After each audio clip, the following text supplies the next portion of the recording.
হাওড়ায় দুঃসাহসিক চুরির কিনারা করল লিলুয়া থানার পুলিশ। হাওড়ার চামড়াইল 100 দুঃসাহসিক চুরির কিনারা করল পুলিশ লিলুয়া থানার ভারপ্রাপ্ত আধিকারিকের তৎপরতায়। প্রশাসনের সূত্র মারফত জানা যায়, শীতের সুযোগ নিয়ে মহামায়া ট্রেডার্সের গোডাউন থেকে গতকাল রাতে চোরেরা 17 পিস বড় ব্যাটারি ও 3টি অ্যালুমিনিয়ামের কেবেল তার আনুষঙ্গিক কিছু জিনিসপত্র চুরি করে পালিয়ে যায় একটি ম্যাটাডোর গাড়িতে করে। আজ মহামায়া ট্রেডার্সের মালিক পক্ষ সকালে লিলুয়া থানায় এই বিষয়ে একটি অভিযোগ দাখিল করে। তারপর লিলুয়া থানার পুলিশ ওই অঞ্চলে গিয়ে এলাকার সিসিটিভি ফুটেজ খতিয়ে দেখে ওই গাড়ি সমেত অপরাধীদের চিহ্নিত করে আটক করে নিয়ে আসে লিলুয়া থানায়।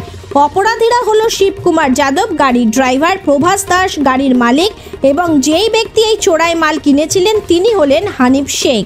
এই অপরাধীদের আজ হাওড়া আদালতে তোলা হলে পুলিশ 10 দিনের জন্য পুলিশি হেফাজতের আবেদন করেছেন মহামান্য আদালতের কাছে।